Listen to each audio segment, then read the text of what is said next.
എന്നെ ഈ പരിപാടിയിലേക്ക് ക്ഷണിച്ച KFTU ഭാരവാഹികളോട് ഞാൻ ഹൃദയം നിറഞ്ഞ നന്ദി രേഖപ്പെടുത്തുകയാണ്. അതുപോലെ എന്റെ മുന്നിലുള്ള പ്രിയ സഹോദരന്മാരെ നിങ്ങളോടും നന്ദി രേഖപ്പെടുത്തുകയാണ്. ഞാൻ ഇതേ സൗത്ത് മണ്ഡലത്തിൽ തന്നെയാണ് ഞാനും ആ മണ്ഡലത്തിലെ ഒരാളാണ്. വളരെയധികം സന്തോഷമുണ്ട്. ഒരേ വിഭാഗത്തിൽപ്പെട്ട ആളുകൾ ചിന്നിച്ചിതറി നിൽക്കുന്നതിനേക്കാട്ടും എത്രയോ നല്ലതാണ് ഒരേ വിഷയത്തിനും വേണ്ടിയിട്ട് ഒറ്റക്കെട്ടായി മുന്നോട്ട് വരുന്നത്. ചിന്നിച്ചിതറി നിന്നാൽ നിങ്ങളെ കാര്യങ്ങളൊന്നും നേടാൻ കഴിയില്ല. ഒറ്റക്കെട്ടായി നിന്നുണ്ടെങ്കിൽ നിങ്ങൾക്ക് പലതും ചെയ്യാൻ പറ്റും. നാടിനും നിങ്ങളെ സ്വന്തം വീടുകാർക്കും എല്ലാവർക്കും പലതും ചെയ്യാൻ പറ്റിയ ഒരു വേദിയാണ് ഈ ഒരു സംഘടന. ഞാൻ ഈ സംഘടന പറ്റി ചോദിച്ച് മനസ്സിലാക്കിയ ആൾക്കാരാണ്. പല നല്ല പ്രവർത്തനങ്ങളും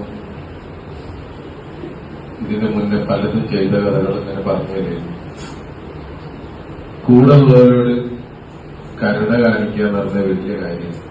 ഇപ്പൊ അതൊക്കെ നഷ്ടപ്പെട്ടുകൊണ്ടിരിക്കുന്ന ഒരു കാലത്താണ് നമ്മളുള്ളത്.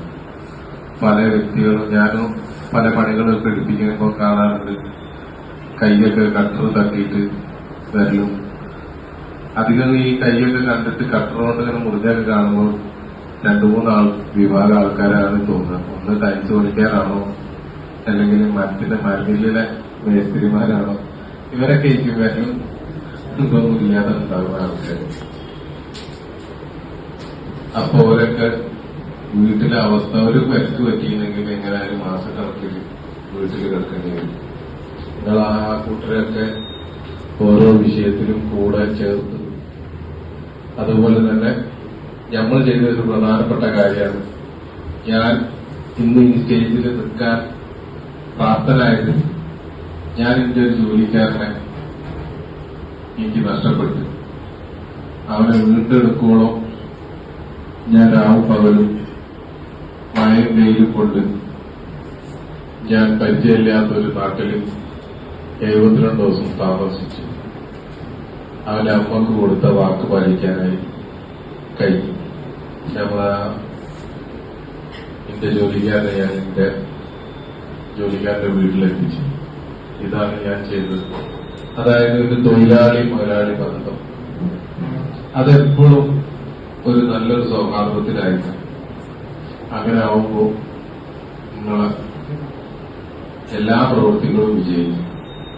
തൊഴിലാളികളോട് നിങ്ങൾ നല്ലൊരു കരുണ കാണിക്കുകയാണെങ്കിൽ തിരിച്ചിങ്ങോട്ടും അവരും നിങ്ങളോട് നല്ലൊരു സ്നേഹബന്ധം കാണിക്കും. അതെപ്പോഴും ഓർത്തു വെക്കാം. എന്റെ വിജയം എന്റെ തൊഴിലാളികളാണ്. ഞാൻ എന്റെ വീട്ടിലേക്ക് എന്തെങ്കിലും സമ്പാദിച്ചു കൊണ്ടുപോകുന്നുണ്ടെങ്കിൽ അതിന്റെ പൂർണ്ണ ക്രെഡിറ്റ് എന്റെ തൊഴിലാളിക്ക് അവരുടെ അധ്വാനത്തിന്റെ ഫലമാണ്. ഇന്ന് ഞാൻ ആർഭാടമായി എന്തെങ്കിലും ജീവിക്കുന്നുണ്ടെങ്കിൽ, നല്ല കാറിലോ നല്ല വീട്ടിലോ താമസിക്കുന്നുണ്ടെങ്കിൽ അതിന്റെ പിന്നിൽ എന്റെ തൊഴിലാളിന്റെ വേർപ്പാണ്. അപ്പൊ അത് എപ്പോഴും മനസ്സിൽ കരുതുക. പിന്നെ ഈ ഒരു ഒത്തൊരുമ ജീവിതത്തിൽ എപ്പോഴും കൊണ്ടു നടക്കുക. ഒരേ ഫീൽഡാവുമ്പോൾ മുന്നത്തെ ഫാഷൻ എങ്ങനെയാണെന്ന് പറഞ്ഞാൽ മുന്നത്തെ ഫാഷൻ ഭയങ്കര പാരമൊക്കെ അതിപ്പം മാറി. നമ്മൾ ഒരേ ഫീൽഡിലുള്ളവരെ അങ്ങോട്ടും ഇങ്ങോട്ടും സഹകരിച്ചാലേ വിജയിക്കാൻ കഴിയുള്ളൂ. ഒരാൾക്ക് ജോലി ഇല്ലെങ്കിൽ, ഒരാൾക്ക് പണി കുറവാണെന്നുണ്ടെങ്കിൽ അടുത്തുള്ളവന് ആ പണി എങ്ങനെങ്കിലും അവർക്ക് ഉണ്ടാക്കി കൊടുക്കും. വീണയിലൊരു കാര്യമുണ്ട്, നമ്മൾ കൊടുത്താൽ നമുക്ക് തിരിച്ചു കിട്ടും. അതൊരു പോളിസിയാണ്. നിങ്ങൾ ഒരു പ്രാവശ്യം ഒരാൾക്ക് എന്തെങ്കിലും കൊടുത്തു നോക്കേണ്ടി ആ ആള് പിന്നെ മനസ്സിൽ മുഴുവൻ തിരിച്ചിങ്ങനെ എപ്പോഴാ തരാൻ കഴിയാന്നുള്ളത്. ഒരു സഹായം നിങ്ങൾ ചെയ്തില്ലെങ്കിൽ തിരിച്ചിങ്ങനത്തെ സഹായം ചെയ്യാൻ വേണ്ടി അയാൾ മെനക്കെട്ടാണ്. അപ്പം അങ്ങോട്ടും ഇങ്ങോട്ടും ജോലികൾ പങ്കിട്ട് കൊടുത്ത് ബിസിനസ് പങ്കിട്ടിട്ട് മുന്നേറണം. അതൊരൊറ്റക്കെട്ടായി എന്ത് ഒരു ഞാൻ കച്ചവടക്കാരനാണ്. ഇതേമാതിരി മരം ഉണ്ടാക്കി കൊടുക്കുന്ന ആളാണ്.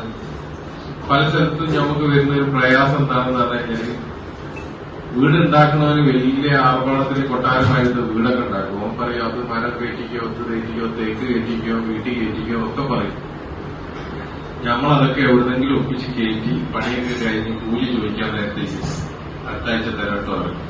പിന്നെ ഇങ്ങനെ നീണ്ടി കുടിക്കല് കഴിഞ്ഞ് എല്ലാവരും ഒന്ന് അനുഭവിക്കുന്ന ഈ കൂട്ടത്തിൽ എല്ലാവർക്കും ഉണ്ടാവും അങ്ങനെയൊക്കെ ഓരോ പ്രയാസങ്ങൾ.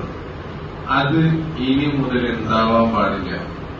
അതിന്റെ ഒരു ലിസ്റ്റ് ഉണ്ടാക്കിയിട്ട് ഓരോരുത്തർ ആ ലിസ്റ്റ് കൊടുക്കുക, എല്ലാവരും കൂടി ആ വീട്ടിലേക്ക് പോവുക, ഇരുന്ന് വാങ്ങുക.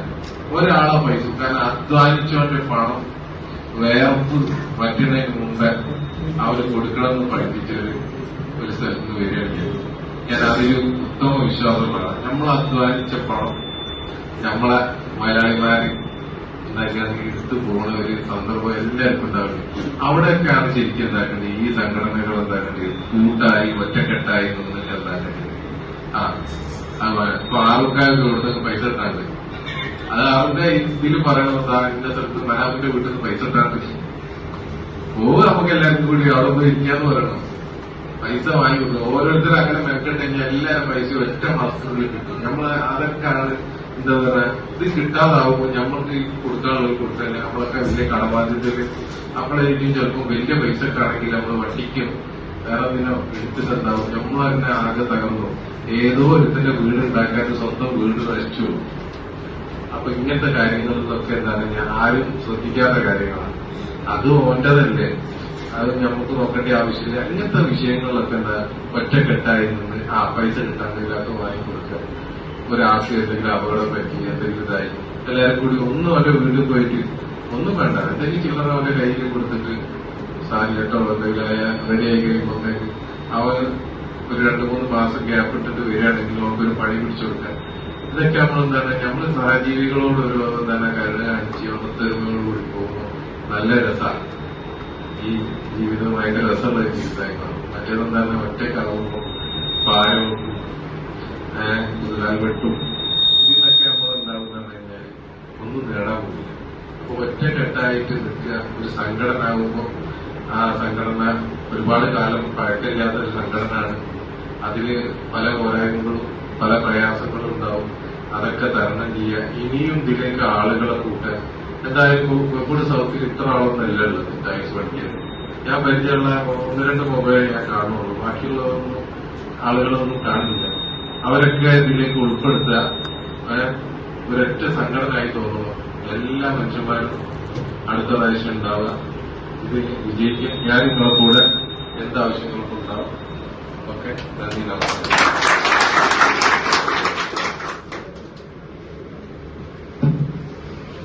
അടുത്തത് മനാഫിനെ പൊന്നാട അണിയിച്ച് ആദരിക്കാൻ നമ്മുടെ കഫീലെ കോഴിക്കോട് ജില്ലാ കോർഡിനേറ്റർ സന്തോഷായിട്ട് ക്ഷണിച്ചു കൊടുക്കും.